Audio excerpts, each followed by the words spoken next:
नमस्कार व प्रणाम आप तमाम जनता जनार्दन का मुझल निर्माण।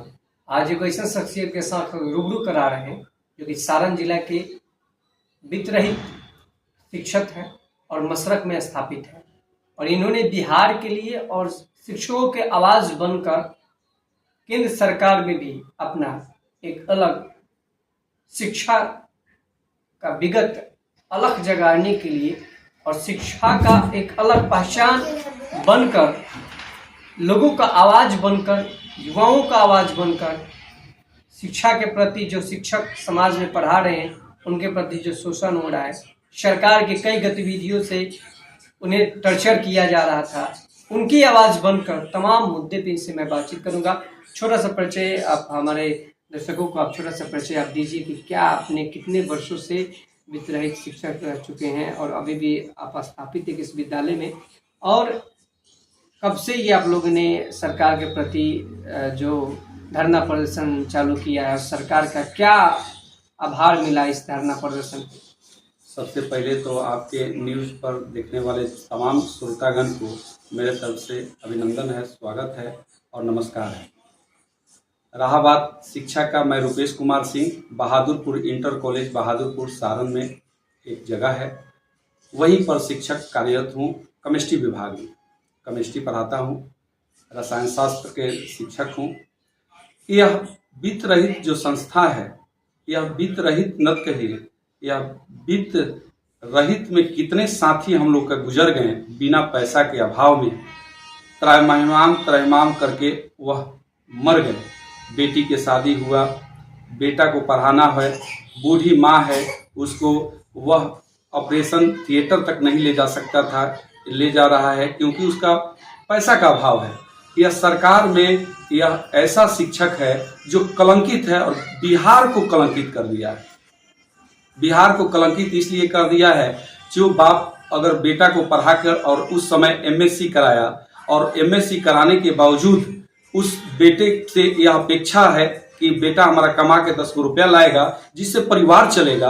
आज वह बेटा वह खुद शर्म कर रहा है कि घर पर मैं जाऊंगा तो क्या कहूंगा, मेरी माँ पूछेगी कि हमारे के लिए कुछ लाए हो कि नहीं, मेरा बच्चा पूछेगा कि मेरे लिए कुछ लाए हो कि नहीं, उसका मेरा भाई बहन पूछेगा कि हमको वो चीज़ खरीद के दे दीजिए। वह वित्त रहित शिक्षा नीति के चलते वह शिक्षक का क्या दोष, वह क्या जवाब देगा इन सारे रिलेशनों को, वह क्या जवाब देगा भाई एक भाई को, भाई एक बहन को क्या जवाब देगा, भाई एक भाई को क्या जवाब देगा। चूंकि वो घर है और घर में तो वो शिक्षक नहीं, वह परिवार का सदस्य है और वो यह समझता है लोग कि वो कमाने गया है तो 10 रुपया लेके आएगा तो उससे परिवार चलेगा। एक बूढ़ी माँ है, उसका तबीयत खराब रहता है, वो कैसे लेके जाएगा हॉस्पिटल में, किन कारण से। और ये सरकार निकम्मी सरकार, यह सरकार जो है इतना भ्रष्ट है कि और सब लोगों पर ध्यान दे रही है और यह सब सरकार इस चीज पर यह ध्यान नहीं दे रही है। कहाँ है सरकार, कहाँ है सब? कम से कम इसको ध्यान से देखना चाहिए और इस पर सही निर्णय लेना चाहिए। लगातार आप लोग कई बार पटना से लेकर दिल्ली तक ले आप घेराव करने का आप लोग ने प्रयास किया, कई मंत्री और कई सांसद कई विधायकों के पास आपने प्रयास किया, अपने संगठन के माध्यम से अपने आवेदन लिखा, मुख्यमंत्री प्रधानमंत्री तमाम सांसदों विधायक को भी अपने घेरने का प्रयास किया। क्या तमाम लोगों से मिलने के बावजूद भी क्या रिजल्ट सक्सेसफुल मिला? आप लोगों को वो हक मिलेगा या नहीं मिलेगा, कुछ संभावना मिला या नहीं? केवल आश्वासन मिलता है, मंत्री महोदय से आश्वासन मिलता है, लेकिन एक विश्वास है, नीतीश कुमार दिए हैं अनुदान और वही देंगे वेतनमान, यह आशा है। यह एक थोड़ा सा किरण जग रहा है, क्योंकि यह सबका भलाई किए, यह क्षेत्र में नीतीश बाबू सबका भलाई किए, चाहे तो वह नीचे स्तर से जो भी अपना वो किए, सबको कुछ ना कुछ दिए। केवल एक वित्त रहित जो है शिक्षक वही वंचित रह गया है। अब नीतीश, मेरे आपके माध्यम से, आपके चैनल के माध्यम से नीतीश कुमार सरकार से यह आग्रह कर रहे हैं कि हम लोग को भी देखा जाए सबका न्याय, और सबका न्याय जब किए तो न्याय के साथ विकास जो आपका यात्रा है तो हम लोग के भी साथ लेके चलिएगा। तो एक कड़ी है हम लोग। पहले आप याद रखिए पाइए, जिस जहाँ पर हम जगह पर हैं, छपरा जिला है, और छपरा जिला में जगदम कॉलेज है, राजेंद्र कॉलेज है, बहुत अच्छे संस्थान है, सब लोग हैं। लेकिन सबसे पहले जो आज भी जब एसडीएस में पढ़ाई होती थी, आज भी जो हो रही है वह और कोई कॉलेज या स्कूल में बना लीजिए, वहां देख लीजिए 1% भी उतना स्तर से पढ़ाई नहीं हो रही है। यह तमाम नागरिक से, जिससे आप समझ सकते हैं, नागरिक के प्रत्येक नागरिक से बात पूछिए कि जगदम कॉलेज वर्सेस एसडीएस कॉलेज आज अपग्रेड स्कूल कर दिए हैं, कागज पर अपग्रेड स्कूल कर दिए हैं। अब आप तो मीडिया वाले हैं, आप तो बेहतर हमसे जानते हैं। आप देखिए ना, 2 स्कूल है, 2 कमरा है और 2 कमरा में +2 लेवल तक स्कूल चलता है। कैसे 1 से लेकर 12 तक चलता है। अब सोचिए कितना बार डीओ के पास आवेदन गया, डीओ सब कहता है भाई चलिए, क्यों? चूंकि वो सरकारी संस्थान है और सरकारी संस्थान का मतलब डिंगोरा ना पीटा जाए, इसलिए सब शांत है। वही अनुदानित कॉलेज है, कितना स्ट्रक्चर में आपको ई चाहिए, वो चाहिए, ये चाहिए, फिर भी हम लोग फुलफिल किए और दे रहे हैं। तो सरकार को चाहिए कि एक निश्चित वेतन दे दें, कोई भी वेतन एक फिक्स कर दें, जिससे उसका रोजी रोटी चल जाए। वो बूढ़ी माँ को भी ऑपरेशन करने का काम हो जाए, वो छोटा भाई या बहन को भी कुछ खरीदने के लिए पैसा मिल जाए, और वो बेचारा कभी को हो जाए कि कुछ हम MSc किए उस जमाने में, तो उस जमाने में हमको कुछ पैसा मिला और वो पैसा से अपने परिवार को चला सके। जैसे आपने कहा कि नीतीश कुमार ने अनुदान राशि देने का आह्वान किया है, मैंने एक अपील किया है कि आप लोगों को अनुशंसा के द्वारा आप लोगों को राशि मिलेगा। लेकिन आपसे एक बड़ी सवाल होगी कि आम तौर पे अभी बिहार सरकार ने जो बीपीएससी की हम बात करें, बीएड करके लोग टीचर बन रहे हैं, डीएलएड बन के जो टीचर बन रहे हैं, बीपीएससी में क्वालिफाई होकर टीचर बन रहे हैं, क्या आपको लगता है कि वो ऐसे टीचर जो अभी समाज में पढ़ा रहे हैं, जो बीपीएससी करके निकाले हुए हैं, क्या वाकई में वो बेहतर साक्षर होकर नीतीश कुमार के योजनाओं से आकर एग्जाम देकर पास आकर क्या वो सरकार के हर गाइडलाइनों में बेहतर बच्चों के भविष्य को संवार पा रहे हैं? देखिए, फिर हम वही बात कहेंगे कि आपके चैनल के माध्यम से सारे लोग वो आदमी से पूछिए जो बिहार के वासी हैं। पहले बीपीएससी के शिक्षक बहाल हुए अब, और ये संस्था चलता है कब से, और एक सप्ताह 84 से खुला, और 84 से खुला तो बहुत पहले से, लेकिन 84 से वित्त रहित में आ गया। अब खुलेगा इस आशा पर अभी तक हम लोग लगे हैं। बीपीएससी वाले आए तब बीपीएससी के टीचर अब आएंगे, और इसके पहले क्या +2 की पढ़ाई नहीं होती थी? तो सरकार पर सवाल हो जाएगा। बीपीएससी के पहले सरकार में कैसे संस्था चलता था? बीपीएससी के पहले शिक्षक आने से पहले नियोजित शिक्षक हुआ करते थे। नियोजित शिक्षक पंचायत स्तर पर बहाल हुआ करते थे। उसके पहले जो 12 की पढ़ाई आपकी होती थी, कैसे होती थी?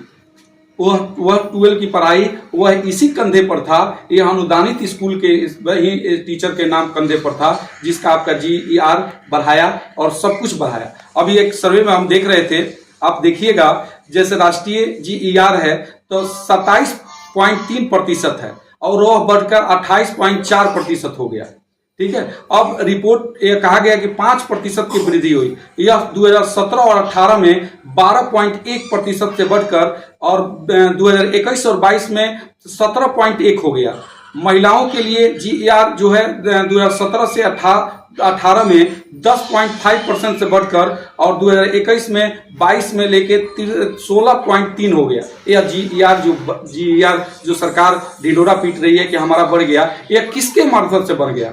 आज भी हम लोग 100 में 60 बच्चे को पढ़ाते हैं, और 100 में 60 बच्चे को पढ़ाने वाले लोग आज भी रोड पर है। हम लोग भीख मांगने के कगार पर हैं। अनुदानित नाम केवल बदल दिया गया है, वित्त रहित स्कूल संस्थान है, वित्त रहित को नाम देके अनुदानित कर दिया गया है। वो भी अनुदान सोचिए महाशय, और वो जनता तक बताइए, वो भी अनुदान 2008 से नीतीश बाबू ही दिए थे। नीतीश बाबू नो डाउट, नीतीश बाबू बहुत अच्छे हैं और वही सरकार में सब चीज देखेंगे, लेकिन हम लोग को भी देखा जाए श्रीमान।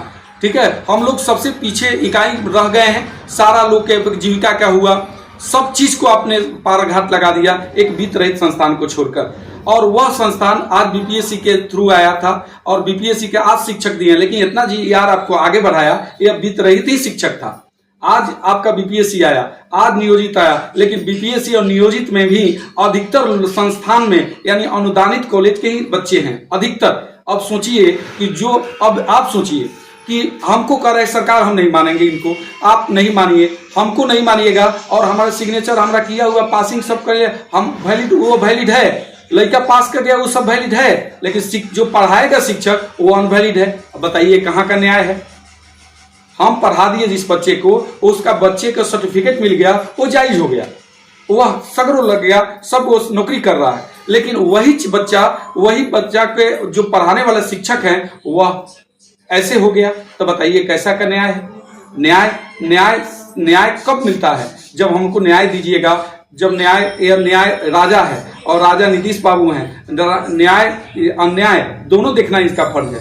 इनके कुछ चंद्र अधिकारी के चलते ये धीरे रहते हैं और वही लोग कहते हैं कि यहाँ आरक्षण का पालन नहीं किया गया है, यहाँ आरक्षण ये नहीं किया गया है, इन लोग संस्थान में कुछ खास वर्ग के लोग ही चालू किए हैं। आप तो सर्वे कराइए, आप देखिए कि अब लोग बचे कहाँ हैं, कितना परसेंट है, कितना परसेंट है। अब जो बच गए हैं आप ऐसा भी कर रहे हैं कि और 1 लाख बहाली करेंगे और शिक्षक के बहाली करेंगे। बहाली कीजिए ना, इसको समंजन कर दीजिए, इस शिक्षक को समंजन कर दीजिए, उसमें बहाल कर दीजिए। आप देखिए एक शिक्षक संस्थान में, जैसे हमारा जो कॉलेज है वहाँ जाके देखिए, वहाँ भवन है कितना बढ़िया, वहाँ बिल्डिंग है कितना अच्छा, वहाँ स्ट्रक्चर कितना अच्छा है, करीब करीब 5 करोड़ के एवज में वहाँ का संपत्ति है।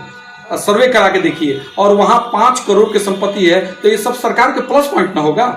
जहां 2 कमरा में क्लास चल रहा है और वहां आपको पूरा स्ट्रक्चर में मिल जाएगा।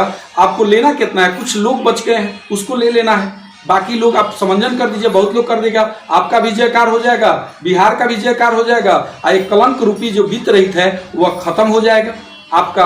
आप नाम करा दीजिए और देखिए सरकार का कितना बड़ा आय होगा।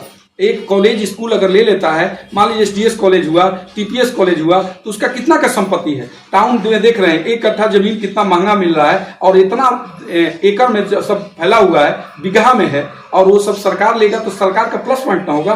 सरकार का वित्तीय बढ़ेगा कि घटेगा? आप देना क्या है? आप अनुदान दे रहे हैं और उसमें से कुछ पैसा आप आंतरिक स्रोत से ले लीजिए जो स्कूल कॉलेजेस से हैं, और उसको मिला के देखिए, आप सर्वे कराइए, बड़े बड़े विभाग के अधिकारी को बैठाइए और देखिए एक अच्छा वेतन में मिल जाएगा और आपका जयकार हो जाएगा।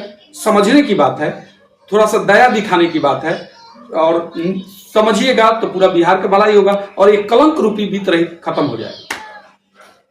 रुपेश जी से बातचीत हो रहा था, इन्होंने कहा तमाम मुद्दे पे इनका बस एक ही सोचे कि बिहार में जितने भी कॉलेज जो चल रहे हैं प्राइवेट संस्थान के जो नाम से सरकार की निगरानी में, कमेटी के द्वारा, संस्था के द्वारा, ट्रस्ट के द्वारा कई जिले में, कई प्रखंड में, कई पंचायतों में चलाया गया, उनकी सर्टिफिकेट को सरकार मान्यता प्राप्त करती है, लेकिन उनके पढ़ाने वाले अभिभावक, उनके पढ़ाने वाले शिक्षक, उनसे पढ़े हुए कई बच्चे अफसर बन चुके, आईएएस अधिकारी बन चुके हैं, कई प्रखंड में पदाधिकारी बन चुके हैं, कई तो विधायक बन चुके हैं, कई सांसद बन चुके हैं, लेकिन उनके ही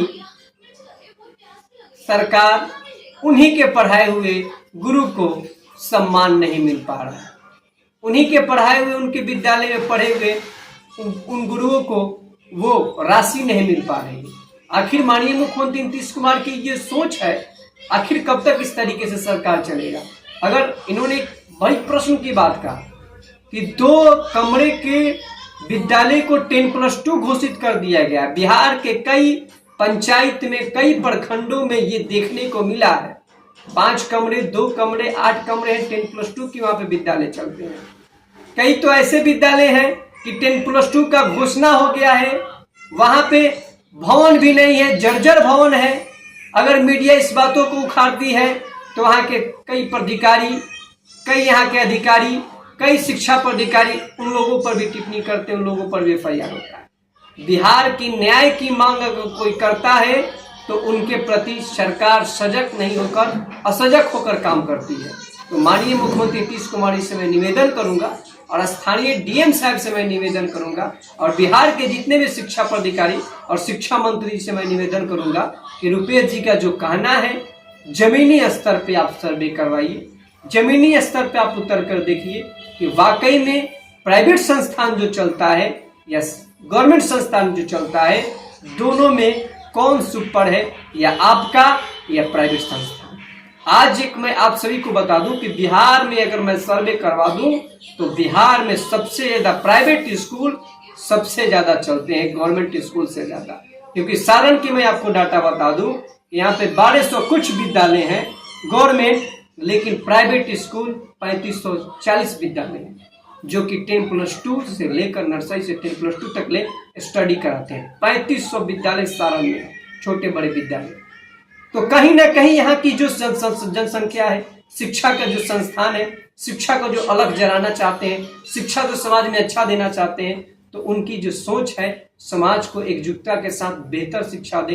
लेकिन यहाँ की सरकार की जो नीतियां हैं बस जातिगत राजनीति, अपना रोटी सेके, जनता जय भाड़ में, अनपढ़ बने बिहार और नाम हो बना रहे किसी का और का सरकार, यही सोचे। जाते जाते आप क्या अपील कीजिएगा माननीय मुख्यमंत्री यशस्वी प्रधानमंत्री नरेंद्र मोदी से, क्या अपील कीजिएगा? डबल इंजन का सरकार है, केंद्र का सरकार और बिहार का माननीय मुख्यमंत्री नीतीश जी का सरकार है, तो दोनों सरकारों से क्या अपील कीजिएगा और क्या सोच कहना चाहेंगे यहाँ के स्थानीय सांसद से और बिहार के कई अधिकारियों से? न्याय के साथ विकास, यह नीतीश बाबू का नारा है। आप बताइए, जाते जाते एक बहुत अच्छा सवाल हमको दिमाग में आया। यही बगल का राज्य झारखंड ले लीजिए, झारखंड में भी अनुदानित कॉलेज को वेतनमान दिया गया। यहाँ पर देख लीजिए, हम लोग के रोड पर हैं, अभी हाल में 28 सितंबर को हम लोग भिक्षा मांगने के काम किए हैं और जदयू कार्यालय में भिक्षा मांगे हैं। पटना के धरती पर भिक्षा मांग रहे हैं चूंकि हम लोग का पेट नहीं भर रहा है।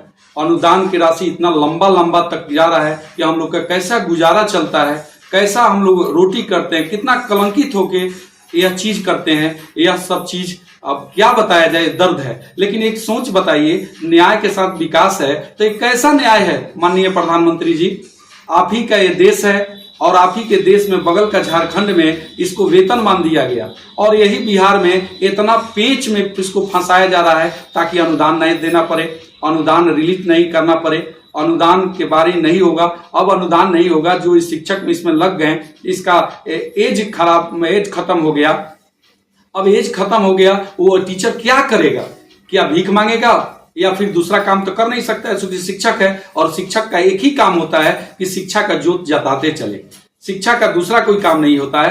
तो अब शिक्षक का आप बगल का राज्य के वेतनमान दे रहे हैं और यहाँ का वेतनमान तो दूर, अनुदान भी बहुत लंबे समय से होता है। तो आपसे विनम्र निवेदन है कि जैसे झारखंड में किए, आप बिहार में कर दीजिए और एक वेतनमान दे दीजिए। वेतनमान दे दीजिएगा तो हम लोग का भी परिवार अच्छा खुशहाल चलेगा और आपका भी न्याय के साथ विकास होगा।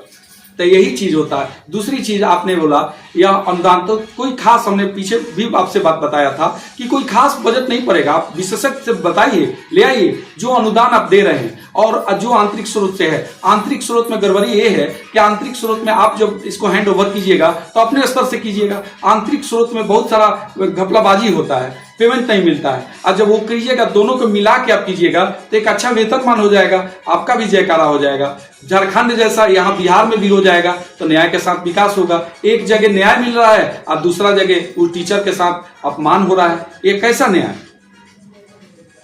यह कैसा न्याय, कैसे चीज? अब देखिए, हम लोग कॉपी इवैल्यूएशन में जाते हैं, वहां कॉपी इवैल्यूएशन में जाते हैं तो 4 तरह के शिक्षक हो गए हैं। अब वहां बताइए कि वहां कॉपी का मार्किंग करने जाते हैं या स्कूल कॉलेज में जाते हैं। स्कूल कॉलेज में जाते हैं तो कोई कहता है ओहो आप अनुदानित कॉलेज से हैं, पैसा वैसा मिलता है। सोचिए वो शिक्षक को कैसा फील होता होगा, जरा सोचिए। ये सोचने की चीज है महोदय नीतीश बाबू, ये सोचिए। और वही टीचर कहता है अच्छा हम तो बीपीएससी वाले हैं, हमको तो हर मंथली पैसा आ जा रहा है। वही नियोजित वाले हैं, आते हैं हमको हर मंथली पैसा आ जा रहा है। और वही चीज जबकि सेम काम होता है, आप ही का सारा काम करते हैं। हम बच्चे को पढ़ाते हैं, बच्चे को अच्छे विकास में अपना ऊर्जा झोंकते हैं और उस ऊर्जा का नतीजा यह कलंकित होना होता है। तो हम लोग क्या करें? आप राजा हैं और राजा न्याय करता है, न्याय हम लोग के साथ कीजिए। ये विश्वास है कि आप ही अनुदान दिए, आप ही वेतनमान दीजिएगा, तो एक न्याय कर दीजिए और एक कलंक रूपी वित्त रहित को खत्म किया जाए।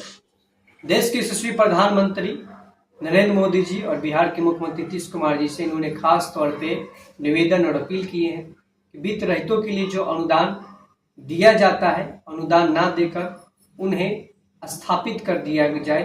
एक शिक्षा की प्रणाली के साथ उन्हें वो सम्मान दे दिया जाए तो वो एक शिक्षक बेहतर कहला पाए।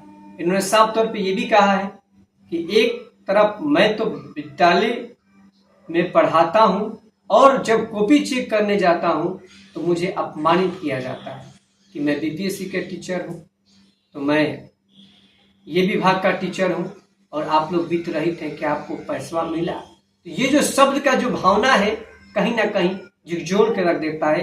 एक टीचर को वो भावना नहीं होना चाहिए। तो माननीय मुख्यमंत्री नीतीश कुमार जी, आपकी सत्ता है और डबल इंजन की सरकार है, इस सरकार में ऐसा कुछ कर दिखाइए कि तमाम बिहार में जो लोग वित्त रहित टीचर जो कलंकित हैं उन्हें एक मानचित्र पे अंकित कर दीजिए कि ताकि वो बिहार के विकास के लिए और शिक्षा में अलग जगाने के लिए आपके कदम से कदम मिलाकर चले और बिहार शिक्षा की ओर आगे बढ़े। जय हिंद, जय भारत। निर्मल के साथ स्वस्थ रहें, सुरक्षित रहें।